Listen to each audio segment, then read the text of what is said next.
Single fathers, we are the chief cook and bottle washers of our entire family unit. It also means that we're blessed to be seen in our children's eyes as superheroes. We get the chance to participate in all the milestones of their lives. Now, the single fathering experience, it may be difficult during that parenting journey.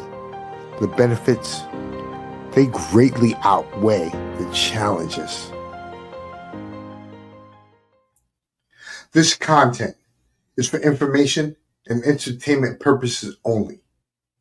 If you need additional assistance, seek the help of a medical professional.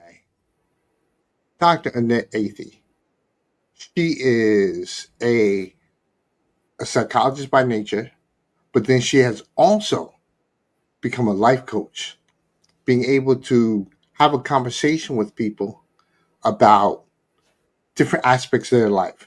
And today, we're going to have a brief talk about how single fathers can relate to their circumstances and how they can find a way to adapt strength from the challenges. So again, Dr. Athy, thank you so much for giving me the opportunity to have a conversation with you today. Yes, thank you for having me. I'm excited to talk about this topic because I think single dads, there's a lot of them out there, and they don't always have access to the resources that they need. And in order to kind of parent differently than we were parented, these conversations need to happen. Absolutely, absolutely. And you just alluded to something. We're growing more and more. We are an exclusive bunch. There are only roughly 2.5 million single fathers, but that number is growing every day because of circumstance. I mean, COVID, for instance, really increased the number because there were a lot of single fathers out here that were not single fathers before something happened, but they had to become that, you know. So again, this is a real reason why I want to be able to have this kind of conversation, because many single fathers are navigating a new set of waters, a set that they've been unused to for the duration of their existence with their partner. And now they were immediately thrust into learning how to navigate through single parenthood, having to have this duality of still being the breadwinner, but at the same time, learning how to be a nurturer, learning how to be both mommy and daddy. Allow me to ask you this.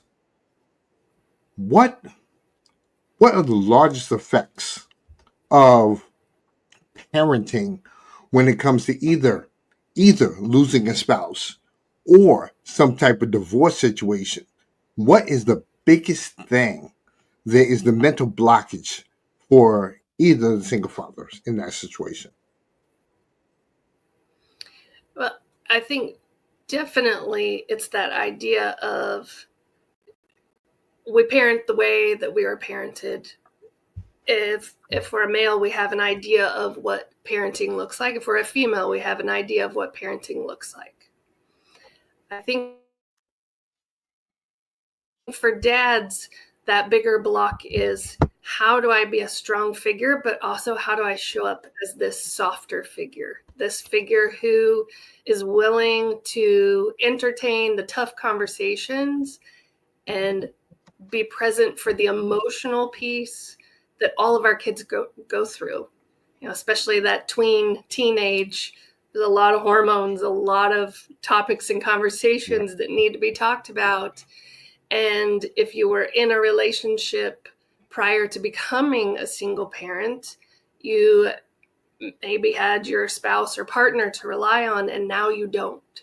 So now it all rests on your shoulders to, again, present this fun, playful dad, this engaging dad, maybe the tough sports type dad, but also now maybe if you have teenage girls, you're talking about periods, you're talking about hair and makeup, things that you probably didn't have experience in. It wasn't something that you engaged in conversation because you defaulted to your spouse, or maybe there was an aunt or a grandma who was part of that conversation. And now potentially these are topics you're addressing on a daily basis. It's interesting that you said that, because we talked off camera before about the fact that single fathers have to learn to navigate. They have to learn to deal with so many different things. I mean, for me, I had to learn the whole thing about, the menstruation period. I had to learn makeup. I had to learn how to do things like, you know, sit and understand that a young lady's feelings when it comes, Right. and as a mother, it was, oh, that looks great. As a father, you're like, go put on some clothes. But Yeah, different standards. It's just it different is. rules, different standards, and it's not a necessarily a good or a bad thing. It's not a judgment thing. It's just dads do it differently. And that's okay. And I think as soon as you can embrace that blockage, that piece of it's not good, it's not bad, it's just different. And then how do we expand from there? Well, you know what? Riding on that, how do you help single fathers re-navigate their thought process when it comes to things like being able to deal with, say they have daughters, being able to have to deal with these different aspects? Right.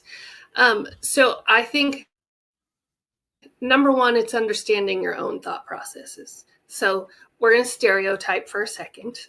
So if you'll walk with me for a second, men tend to, their brain is wired to fix things. They're gonna fix it, and they want to make it better. So if you come to them with a problem, most of the time they're going to want to fix it. They're going to hand over the solution. They're going to want to give you tips and ways to make this better, ways to improve it. It all comes from a place of love. But if you're a teenage girl, let's be honest, you don't give a shit about the solution. Right.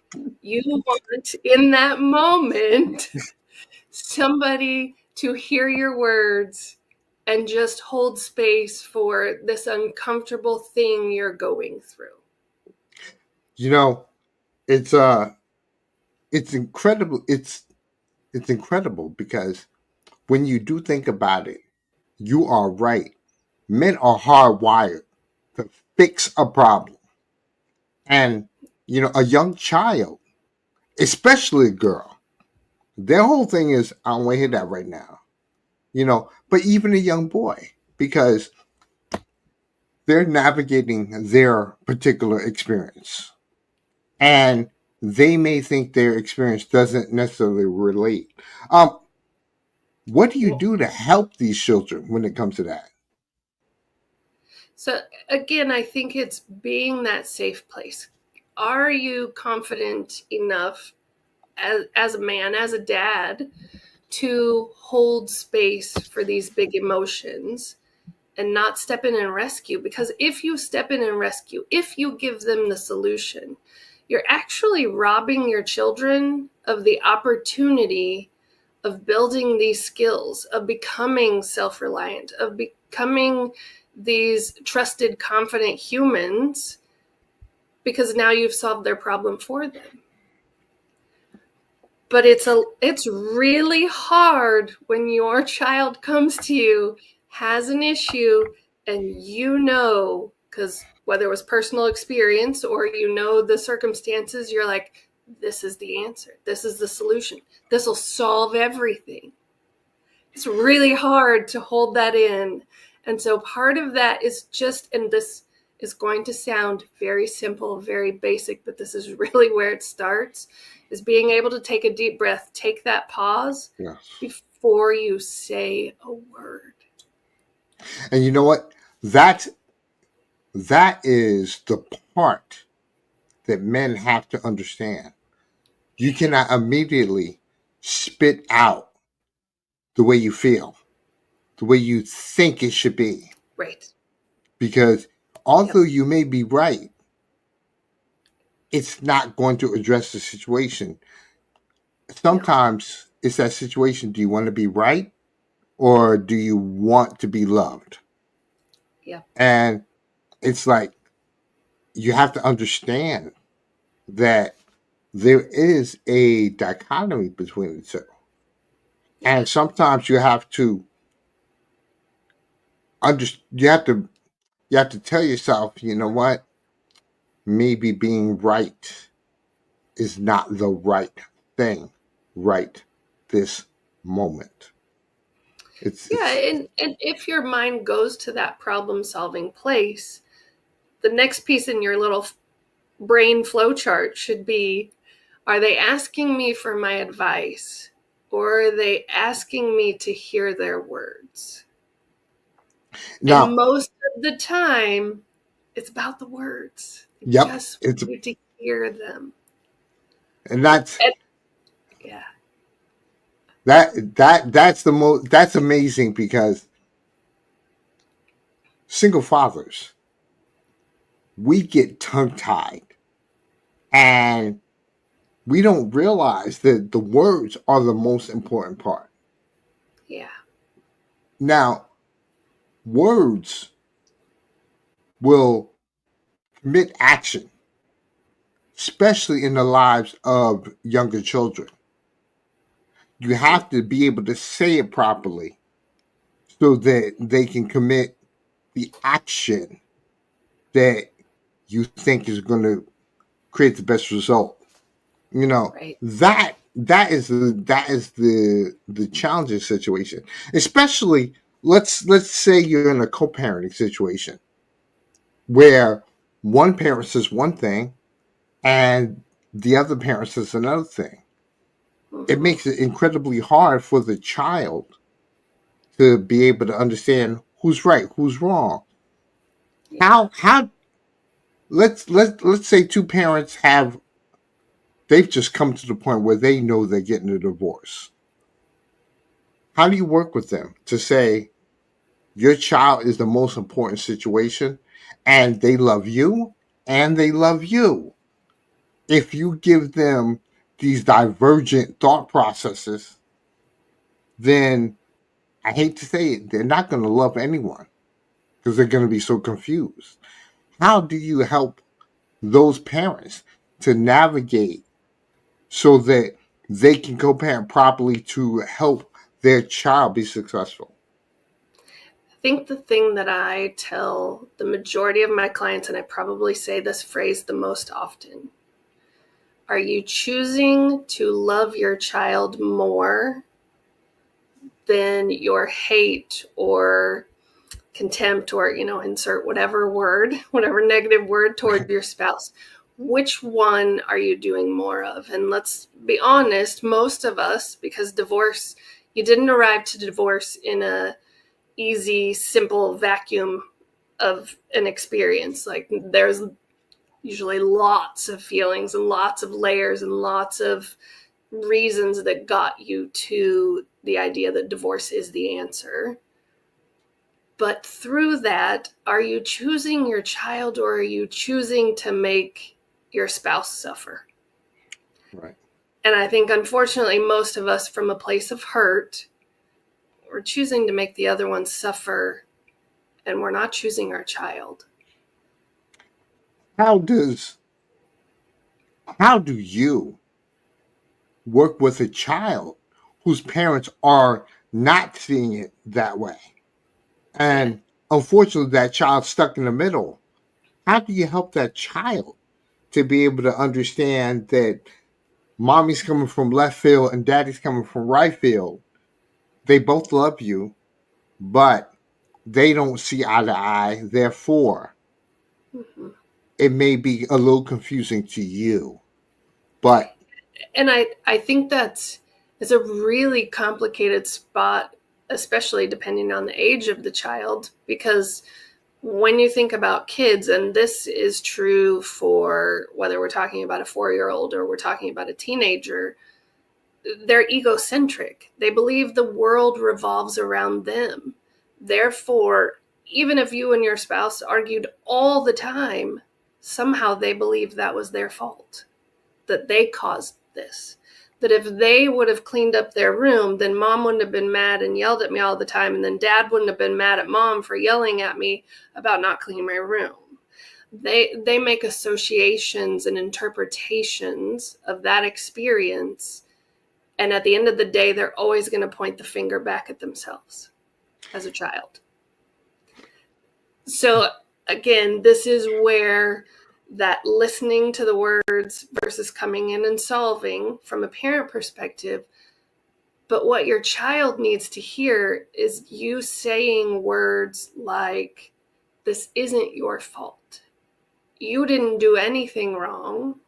This is mom and dad, or dad and partner decided this relationship isn't going to work, but you didn't do anything that made us get to that decision. And they're going to need you to be a broken record. They're going to need to hear that more than one time. And I think that's where sometimes as parents we think, well, I already said that. But if you only said it once, it might have just gone in one ear and out the other. They didn't actually really take in what you were saying. And so instead, they've picked up the blame and the shame and those feelings of sadness that they caused this.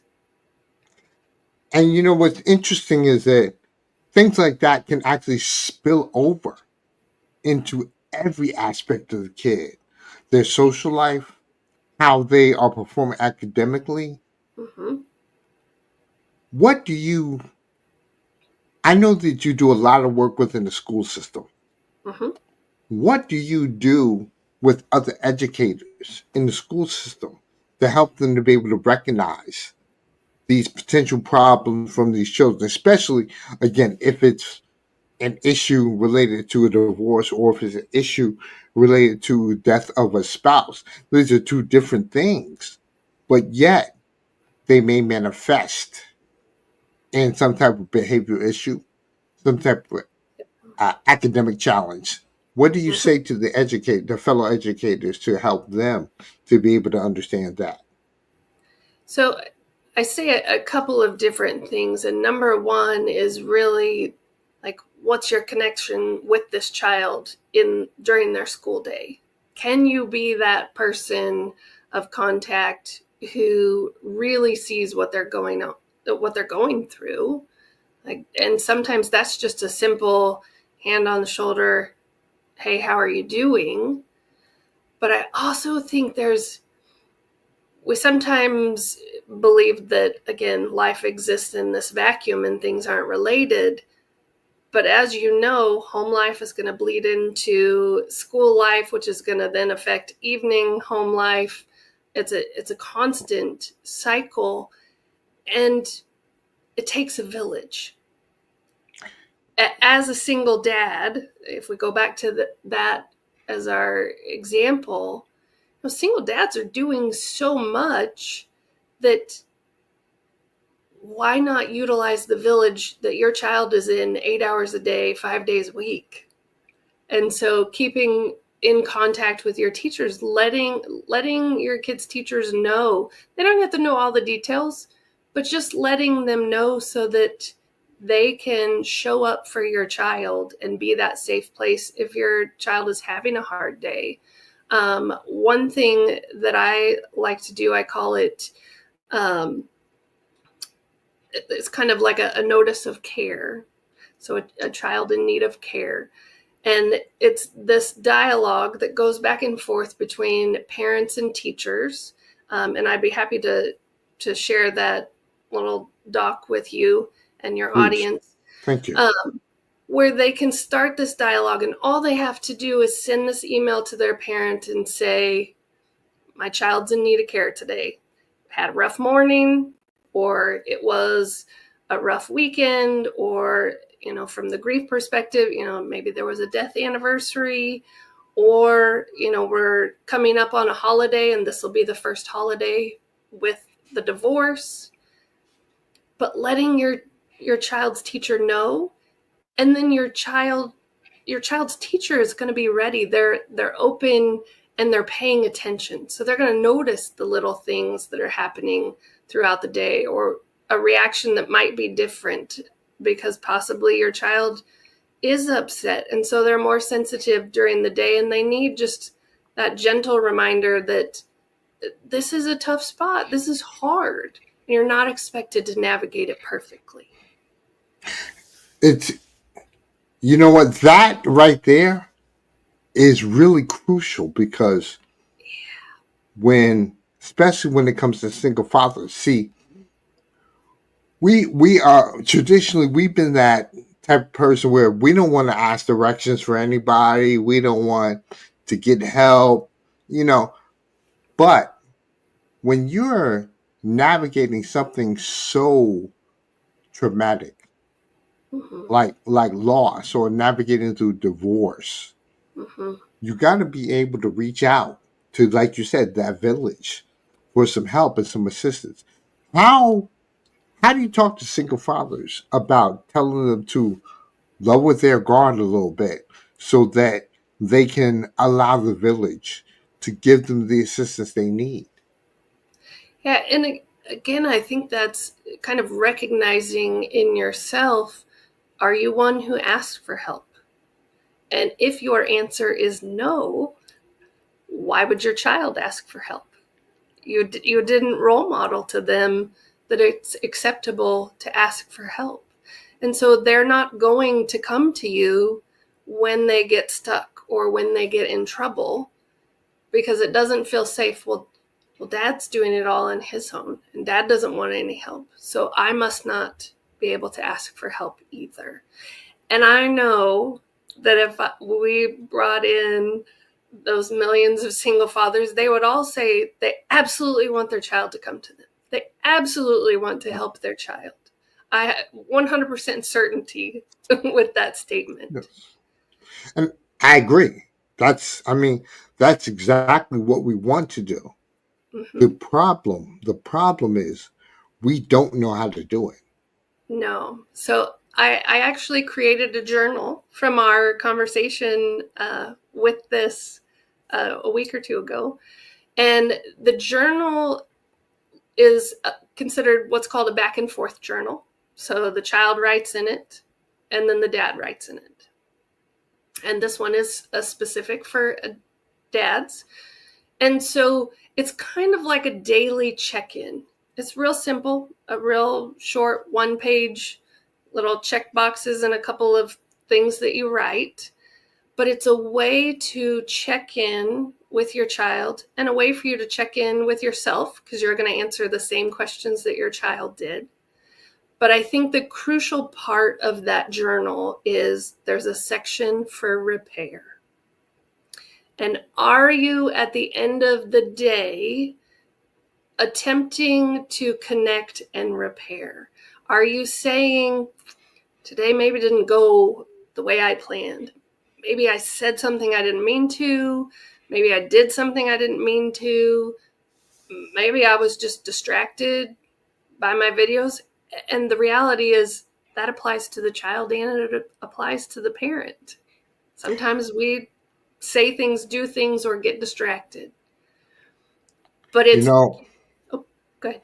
no, please finish, I was please. going to say, but this gives that opportunity for us to recognize, let's have a little self-examination, a little self-introspection of how did the day go? And how would I like it to look different tomorrow? And then on each page, the dad has a chance to respond to the child, and the child has a place to respond to the dads. There is valuable information here. I mean, Dr. Athy is just one of many resources, but she's a valuable resource.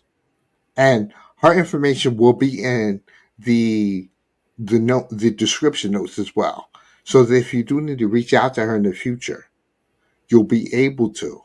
But this is the reason why I do this. So again, like and subscribe to the channel, share this information with as many people as you possibly can. I'm done with my PSA, Dr. Athy. I I wanted to ask you this. When it comes to helping children to understand, we're more on the loss aspect at this point.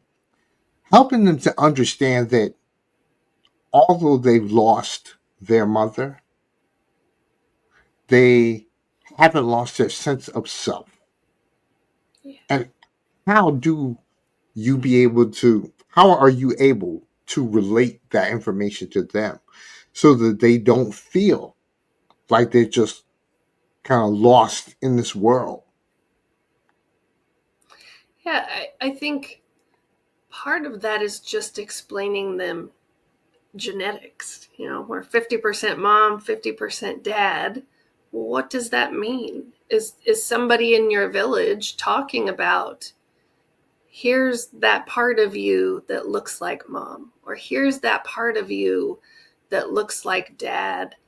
And again, for single dads, if it's due to a death loss, if that subject, talking about your late wife or late partner is difficult to do, then until it feels comfortable, find a surrogate. Find somebody in your village who's got your back and who's going to be able to have some of those deeper emotional conversations till you feel ready.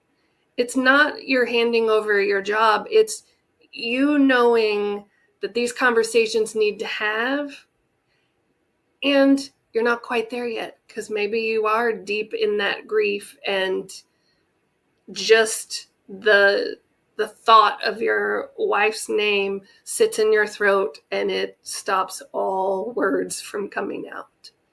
I mean, those of us who have had deep grief, we know what that spot feels like.